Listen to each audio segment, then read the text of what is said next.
ഈ പരിശുദ്ധ മാതാവിന്റെ ഒരു പ്രത്യേകത എന്ന് പറഞ്ഞാണല്ലോ, ലൂക്കായുടെ സുവിശേഷത്തിലെ മാതാവ് പറയാണ്, എന്റെ രക്ഷകനിൽ ഞാൻ ആനന്ദിക്കും, എന്റെ ദൈവത്തെ ഞാൻ മഹത്വപ്പെടുത്തും.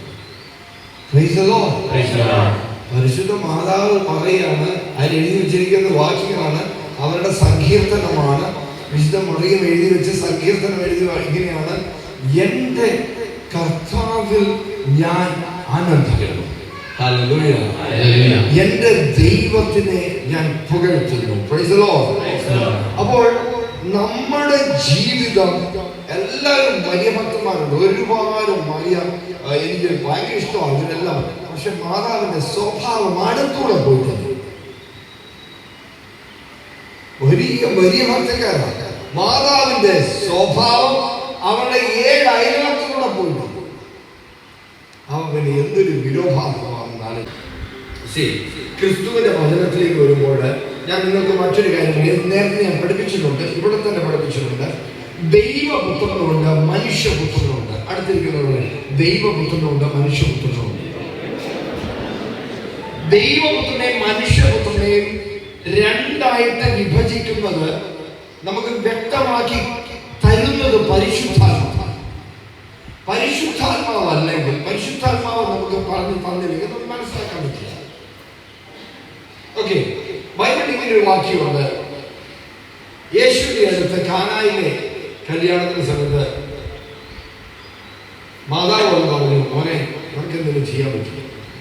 അപ്പം യേശു എന്താ പറഞ്ഞത്? യേശു എന്താ പറഞ്ഞത്? സ്ത്രീയെ എനിക്കും എന്തുകൊണ്ട് സ്ത്രീയെ വിളിച്ചത്? അത് പലരും വ്യാഖ്യാനിക്കുന്നത് സ്ത്രീ എന്ന് പറഞ്ഞാൽ അമ്മയൊന്നാണ്, അമ്മ എന്ന് പറഞ്ഞാൽ സ്ത്രീയാണ്. എല്ലാ സ്ത്രീകളും അമ്മയല്ലോ. Praise the Lord. എല്ലാ അമ്മമാരും സ്ത്രീകളാണ്.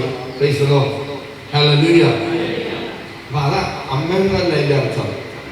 സിമ്പിളായിട്ട് മനസ്സിലാക്കാം. ദൈവപുത്രന്റെ സ്ഥാനത്താണ് യേശു ആ സമയത്തുണ്ടായിരുന്നത്. ദൈവപുത്രന്റെ, മനുഷ്യപുത്രന്റെ അല്ല, മനുഷ്യപുത്രന്റെ അമ്മയാണ്, ദൈവപുത്രന്റെ അമ്മയാണ്. മനസ്സിലായോ? ഹലോ, എത്ര പേർക്ക് മനസ്സിലായി? ദൈവപുത്രന്റെ അമ്മയല്ല, മനുഷ്യപുത്രന്റെ അമ്മയാണ് മാതാവ്.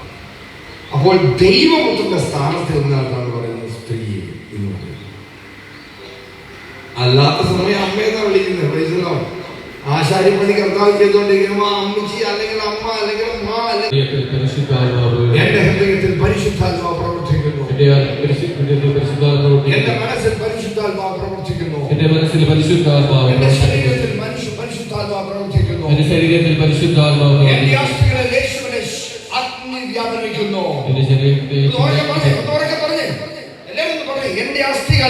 എന്റെ അസ്ഥികളിൽ യേശുവിന്റെ അഗ്നി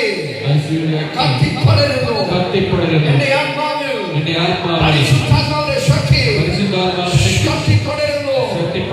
എന്നെ മുഴുവനായും പരിശുദ്ധാത്മാവിന്റെ ശക്തിയാൽ, പരിശുദ്ധാത്മാവിന്റെ ആജ്ഞയാൽ ഞാൻ നിറയപ്പെടുന്നു. എന്റെ വിശ്വാസത്തിന്, എന്റെ വചനം കേൾവിയിൽ നിന്ന് എന്നെ തടസ്സമാക്കുന്ന സകല ദുഷ്ടശക്തിയെയും യേശുവിന്റെ നാമത്തിൽ ശാസിക്കുന്നു.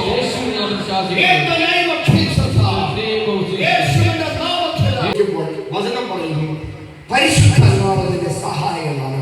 പരിശുദ്ധാത്മാവ് നിന്നെ ഏത് നിമിഷവും സഹായിക്കും.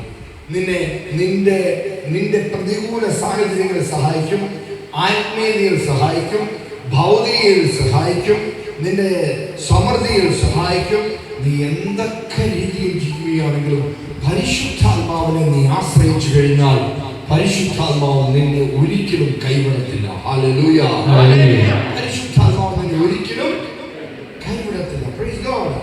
നിങ്ങൾ സഞ്ചരിക്കുമ്പോൾ ഒരു വ്യക്തി വ്യക്തമായിട്ടും നിന്റെ കൂടെ ഉണ്ടെന്ന് നിങ്ങൾക്ക് വ്യക്തമായിട്ട് മനസ്സിലാക്കാൻ സാധിക്കും.